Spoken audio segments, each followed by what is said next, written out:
Olá pessoal, aqui é o evangelista Jefferson Vicente mais uma vez para mais uma pré-aula da nossa revista da editora Betel. A nossa lição de hoje é a lição de número 3, que fala sobre a oferta de manjares.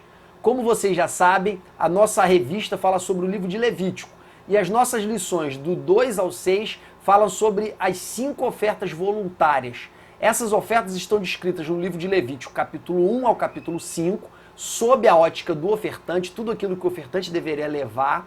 E do capítulo 6 ao 7 fala sobre as mesmas ofertas, só que sob a ótica do sacerdote. Traz mais informações relacionadas ao ofício do sacerdote. Então, a oferta de manjares é uma dessas 5, que nós podemos listar como holocausto, que foi visto semana passada, hoje manjares. A próxima lição fala sobre a oferta pacífica ou oferta de comunhão. A quarta é sobre a oferta de pecados e a quinta é sobre a oferta de culpa. Essas 5 ofertas são as ofertas básicas do livro de Levítico. A oferta de manjares ela não estava entre as ofertas obrigatórias, ela estava entre as ofertas voluntárias. O homem particularmente poderia oferecer ela espontaneamente a Deus, pessoalmente, como oferta pessoal dele. Vocês vão até ver a oferta de manjares enquadrada entre as ofertas obrigatórias, por exemplo, em Números capítulo 28 e 29. Porém, elas eram obrigatórias para o povo de Israel como nação. Eram oferecidas pelos sacerdotes em nome de todo o povo. Agora, para os particulares, ela não era obrigatória, ela era voluntária. Um outro aspecto que eu posso citar aqui da oferta de manjares é que ela tem múltiplos nomes. O nome manjares vem do hebraico minhá, que nós traduzimos como manjares, porém também pode ser traduzida como alimentos. E o significado dessa palavra no hebraico é dádiva. Então, o nome dessa oferta você vai encontrar nos livros de teologia e até em algumas versões da Bíblia, você vai encontrar oferta de manjares, oferta de alimentos, oferta de cereais e vai encontrar também o nome oblação ou oblações. Tá? Esses são os nomes. O texto que fala sobre ela é Levítico capítulo 2, como eu já disse, e também Levítico capítulo 6, versículo 14 e 23. Os ingredientes básicos dessa oferta era a flor de farinha, em primeiro lugar. O que é a flor de farinha? A farinha, como você sabe, é algum grão moído. Então você tem farinha de trigo, você tem farinha de mandioca, você tem farinha de várias coisas. Então a flor de farinha, ela era a melhor farinha. E o que era a melhor farinha? Pegava esses grãos de trigo ou de cevada, tostava esses grãos, depois triturava esses grãos e por último peneirava esses grãos. A farinha fina que caía era a flor de farinha ou a melhor farinha, que é a farinha mais adequada para fazer pão, fazer bolo e fazer o resto das coisas que você já sabe. Então, a flor de farinha é essa melhor farinha. Em segundo lugar, nós temos o azeite, que era o que dava liga para essa massa, para essa farinha.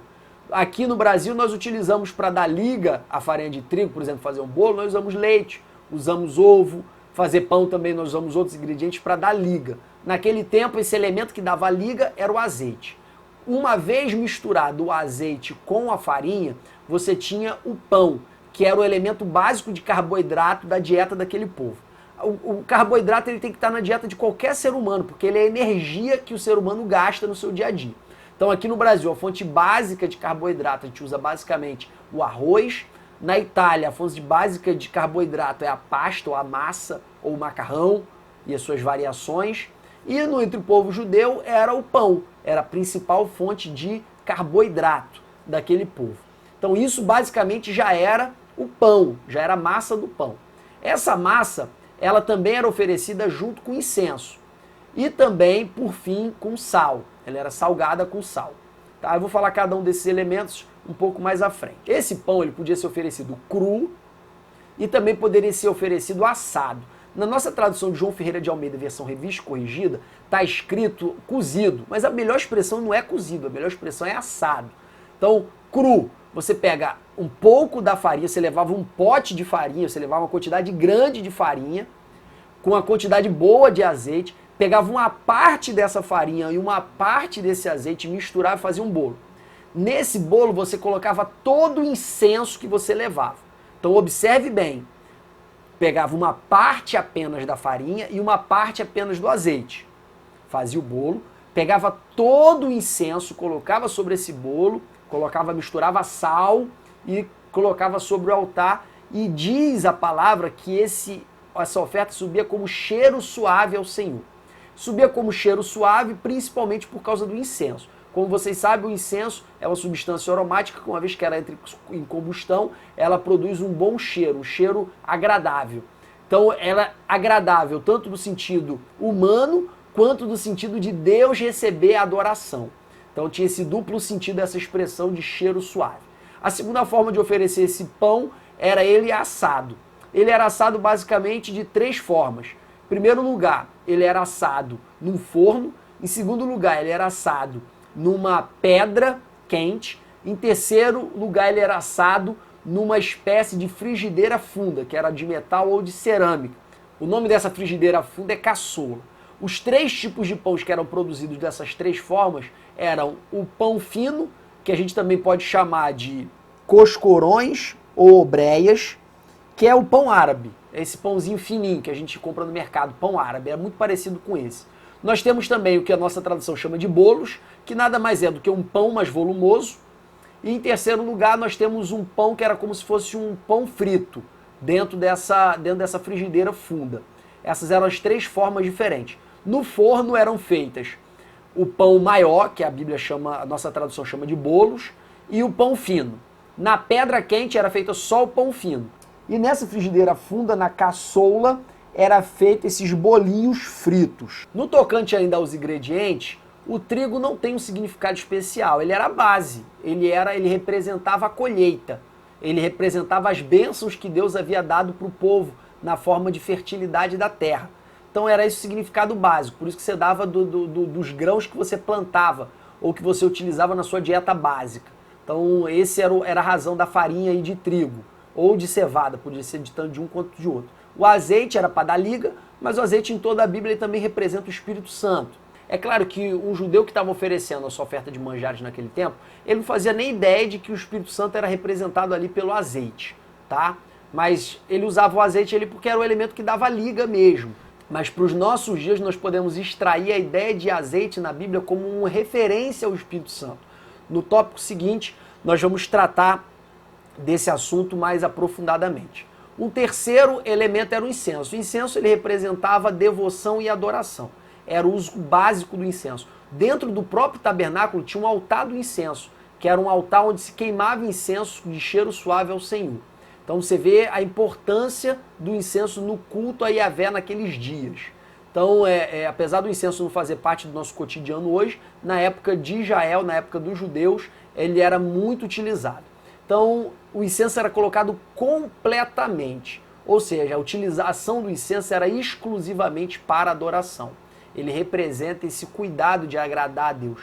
É por isso que eu digo que o sacrifício de manjares, ou a oferta de manjares, era uma oferta dentre aqueles 4 objetivos principais dos sacrifícios que eu citei na aula passada, que era expiação, mordomia / gratidão, e em terceiro lugar, adoração, e em quarto lugar, comunhão.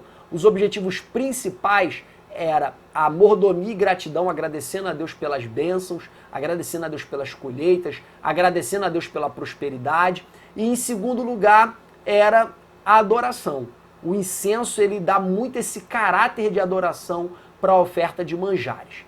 E em quarto lugar temos o sal.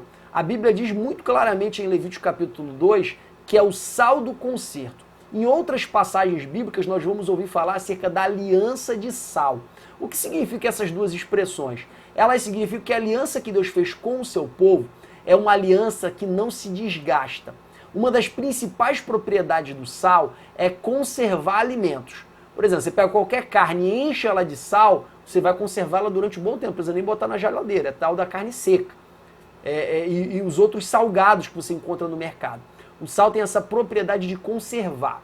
Então, na época do povo de Israel, eles entendiam com certa clareza que essa aliança de sal era uma aliança que não se estragava, era uma aliança que não se corrompia. Então a ideia de colocar o sal tem um objetivo humano, que era temperar o pão, que imagina um pão sem sal, vai ficar muito sem gosto. Mas em segundo lugar, nós podemos extrair daí pela própria expressão bíblica, que não é uma divagação de mente não.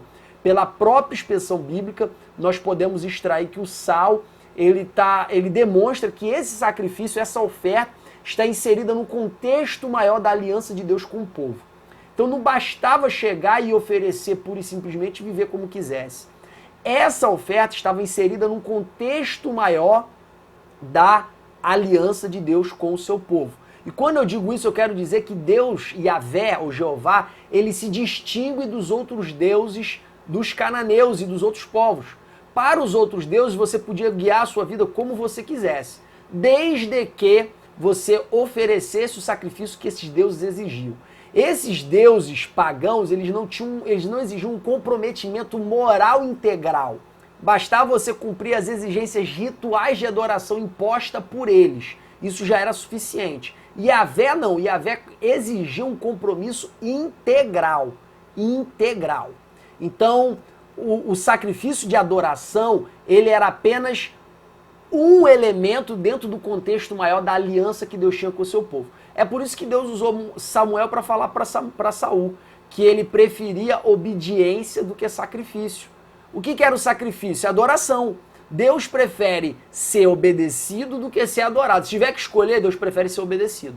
Deus também vai usar o profeta Osés para dizer que eu prefiro misericórdia do que sacrifício. Esse versículo foi até citado por Jesus no Novo Testamento. Então, Deus é um Deus de aliança.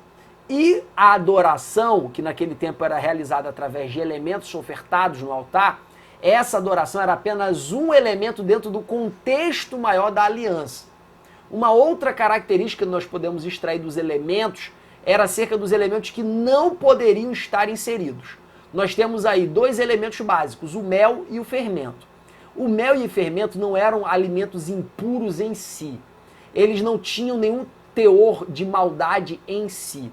Tanto é assim que nós vemos várias expressões na Bíblia tratando o mel como uma dádiva, como uma bênção. Por exemplo, uma terra que mana leite e mel.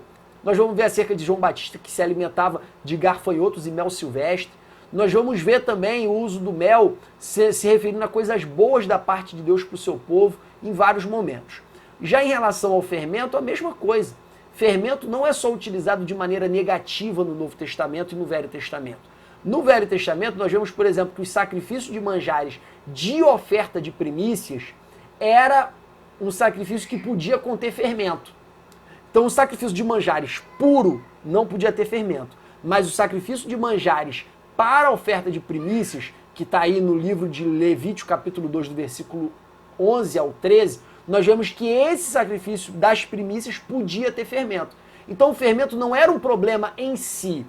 Então, qual é o sentido da proibição do fermento dentro desse contexto? Alguns autores atribuem ao fermento a capacidade de deixar um amargo na massa. Isso não deixa de ser verdade, mas é um amargo muito pouco. E o fermento ele mais beneficia o sabor da massa, deixando ela mais leve e mais palatável, mais agradável ao paladar, do que prejudica o sabor da massa. Então o fermento ele mais beneficia o sabor do que prejudica. Eu acho que esse não é um bom argumento. Um segundo argumento que eu acho que é mais coerente é que Deus tinha um princípio ali. Como a oferta de manjares era utilizada basicamente para demonstrar adoração e demonstrar gratidão ou mordomia das bênçãos de Deus, essa adoração não podia ser inflada, ela tinha que ser sincera. Nós vemos uma repercussão disso no Novo Testamento na boca de Jesus, em João capítulo 4, que os verdadeiros adoradores adorarão o Pai em espírito e em verdade. Jesus está falando de interior, Jesus está falando de essência, Jesus está falando de sentimento, Jesus está falando de autenticidade. Por isso que é em verdade. Por isso que não é uma oferta meramente repetitória.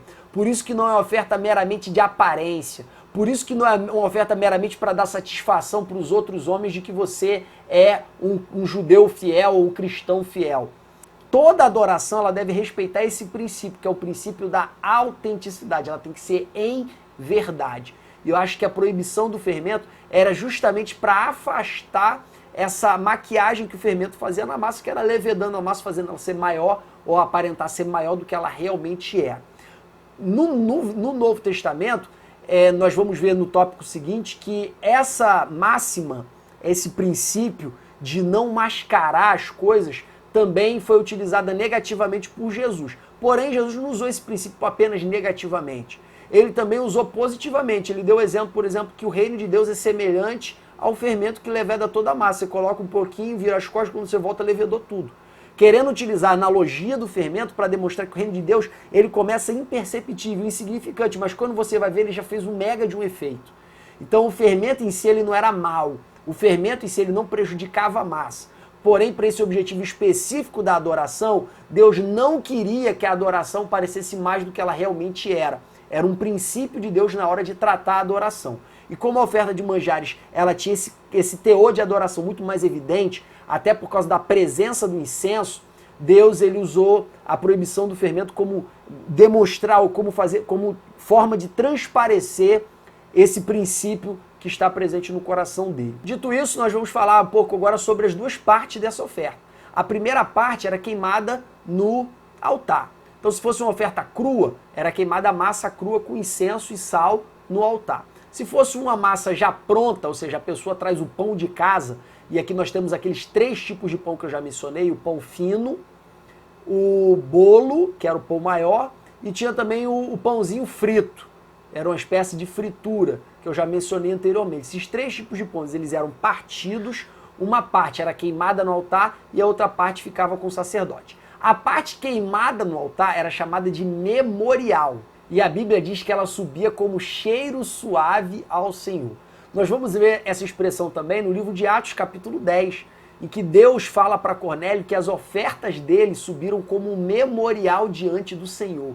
Então, você vê que quando você dá algo para Deus de coração, esse algo que você deu para Deus de coração, ele não cai no esquecimento. Deus não tem memória curta. Deus não tem memória de formiga.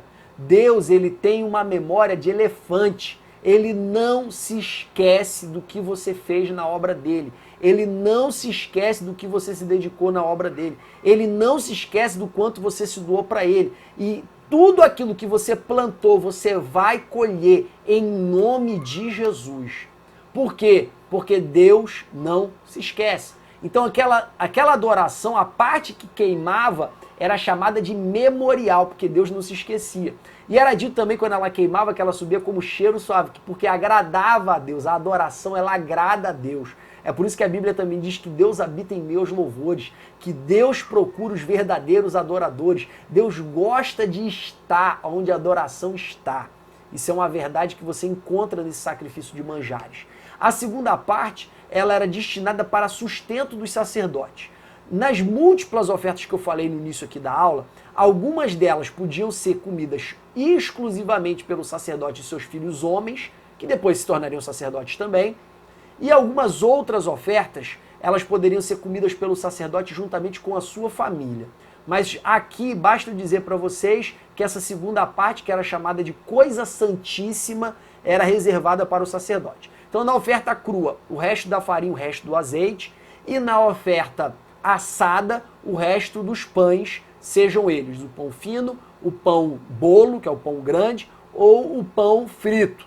Esses 3 tipos de pão, uma parte queimava, outra parte é para o sacerdote. Dito isso, pessoal, nós vamos agora para a etapa final de Levítico capítulo 2, que é a partir do versículo 11, que fala da oferta de manjares no contexto da oferta das primícias. Como eu disse para vocês, a oferta das primícias, ou as primícias das colheitas, ou os primeiros frutos, era uma oferta dada por todo o povo de Israel no dia da festa das semanas. A festa durava 8 dias, sendo o primeiro dia feriado absoluto e o último dia feriado absoluto. Era uma das 3 santas convocações, então todo judeu deveria comparecer e ele deveria trazer consigo um molho, uma parte das primeiras colheitas dele. A oferta consistia basicamente no grão do trigo verde, ou seja, no grão de um trigo recém-colhido. Um trigo, a cevada, a espiga tinha que estar verde. Então era uma espiga recém-colhida. Então pegava-se uma parte da colheita, na verdade o melhor da colheita, essa expressão utilizada pela Bíblia, você tem que trazer para Deus o melhor. Trazia também o melhor dos animais, o melhor do vinho, e levava-se isso para o templo. Lá no templo era oferecido uma parte na forma de oferta de manjares, sendo que a especificidade desse sacrifício era que esse grão não era a farinha, a flor de farinha, ou o melhor da farinha, era na verdade o grão tostado e moído, então misturado com azeite, então ficava um pão grosso, E também podia-se colocar fermento, demonstrando que o fermento não era um elemento mau em si próprio. Pegava esse bolo, oferecia no altar e a outra parte da oferta ficava para o sacerdote e para a sua família. Então o sacerdote ele comia juntamente com a sua família, seus filhos, suas filhas, toda a sua casa poderia comer dessa oferta. Essa oferta era dito que ela não era entre as coisas santíssimas.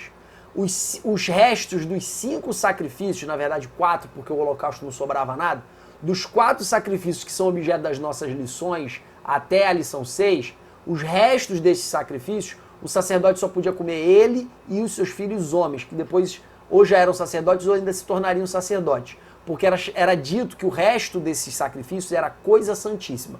Mas a oferta das primícias, essa oferta não era uma oferta dita santíssima. Mas uma coisa importante de falar da oferta dos manjares é que a oferta de manjares poderia ser utilizada subsidiariamente à oferta pelo pecado.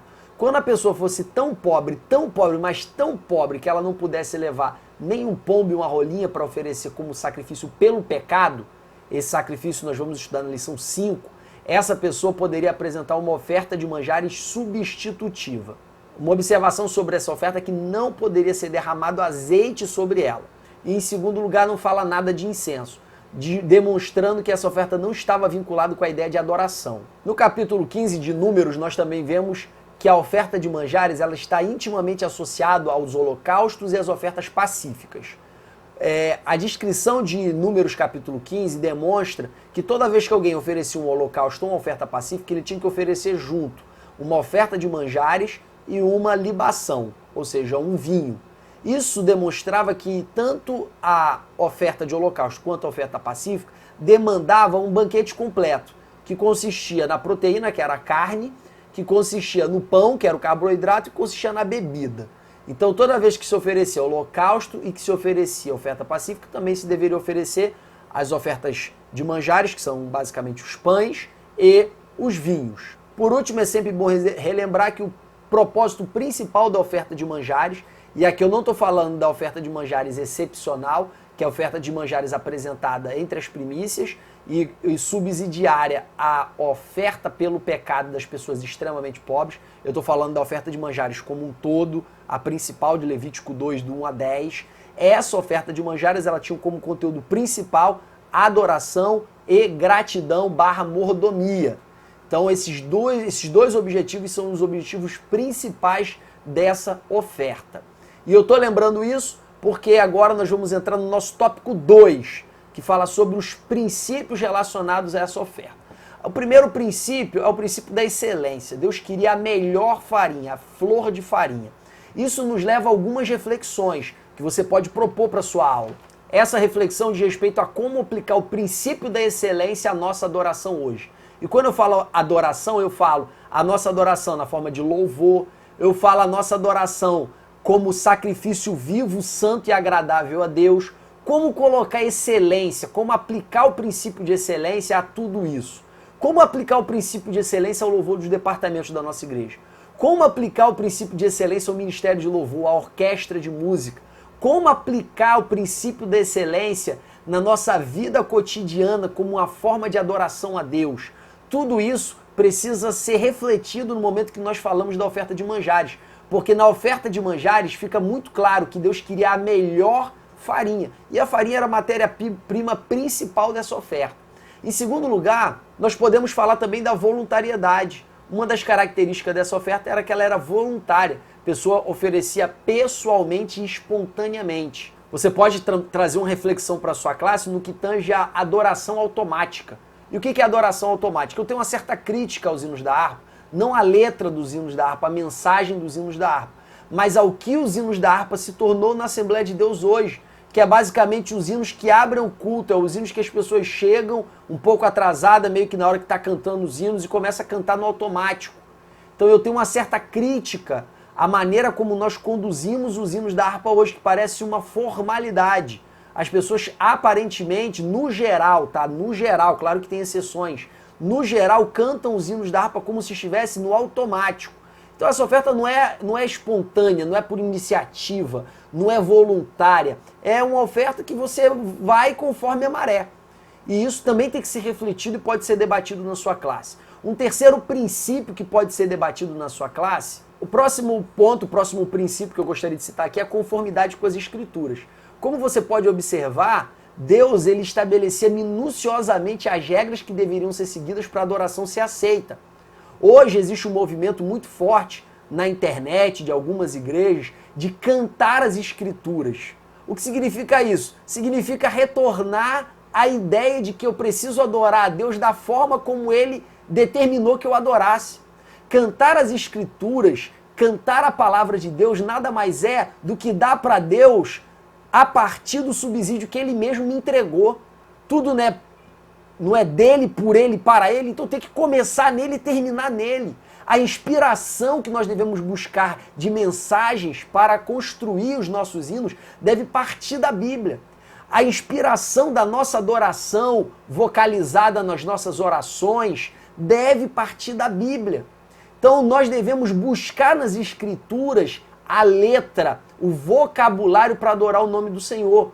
E aqui eu quero ressaltar para vocês a ideia de música associada à teologia. Quando eu falo de teologia, eu não estou falando do curso de teologia, eu estou falando do estudo de Deus, do estudo da Bíblia.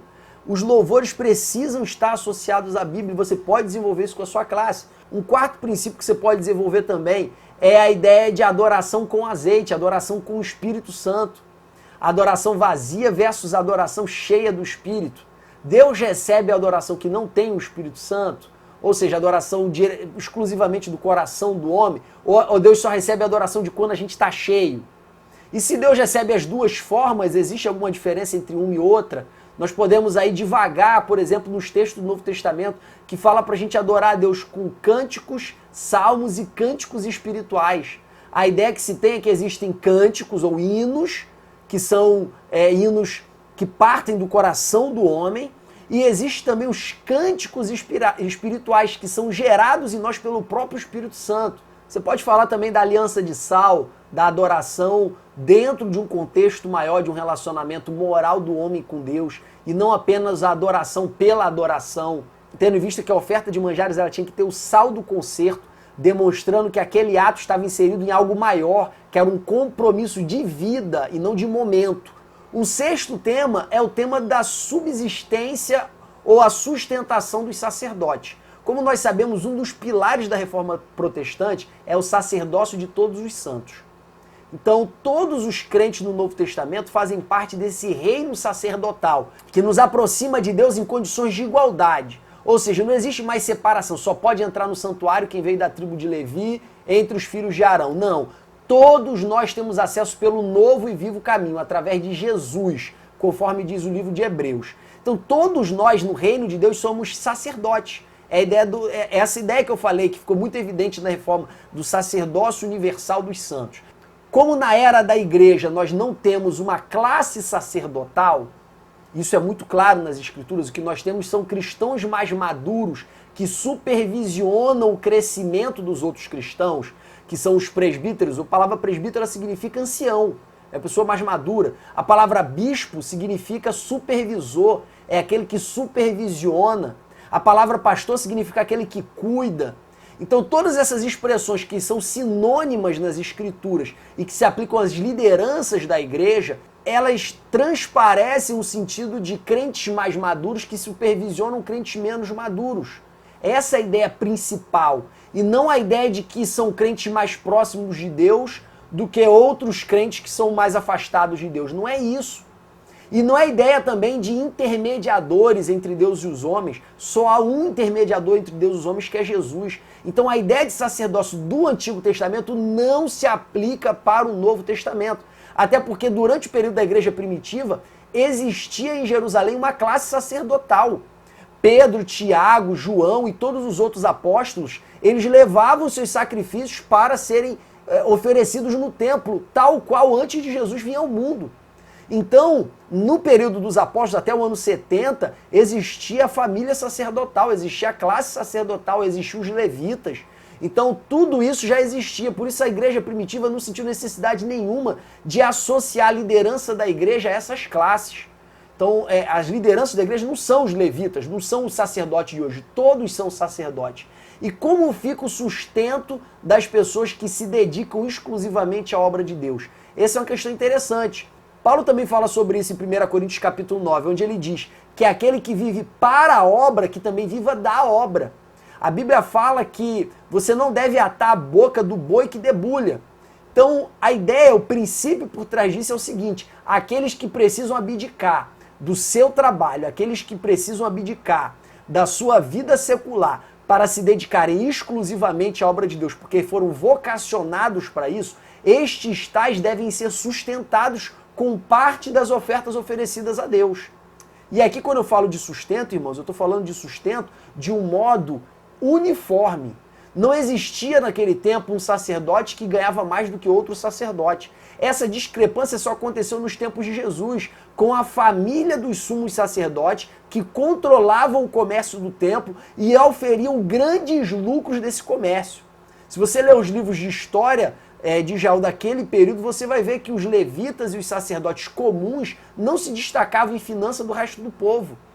Somente a classe sacerdotal de elite, que realmente essa sim era muito rica porque controlava o comércio no templo.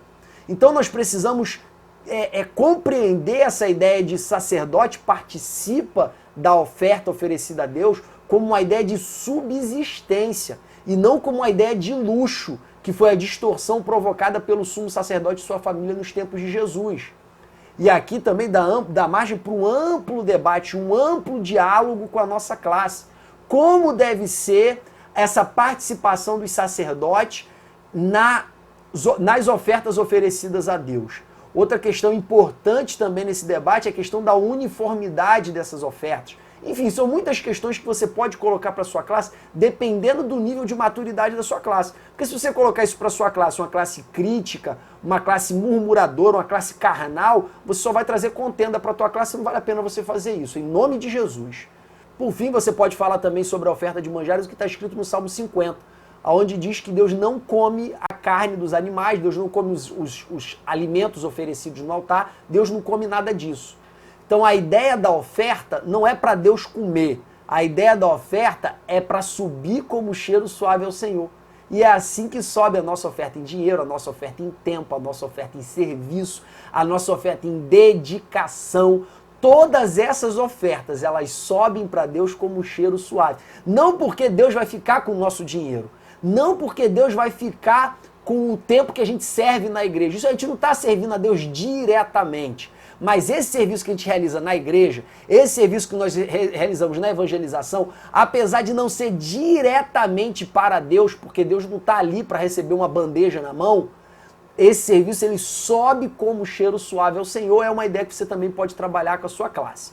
E você pode retomar também a questão do memorial, a questão do que tudo que você planta, você colhe no reino de Deus, de que Deus não se esquece daquilo que você faz. Enfim, todos são assuntos que estão relacionados com esse sacrifício. Dito tudo isso, o meu desejo é que Deus abençoe muito a sua aula, que Deus possa te usar poderosamente e que você possa dar uma aula muito esclarecedora para os seus alunos e edificá-los em Cristo, em nome de Jesus. Amém.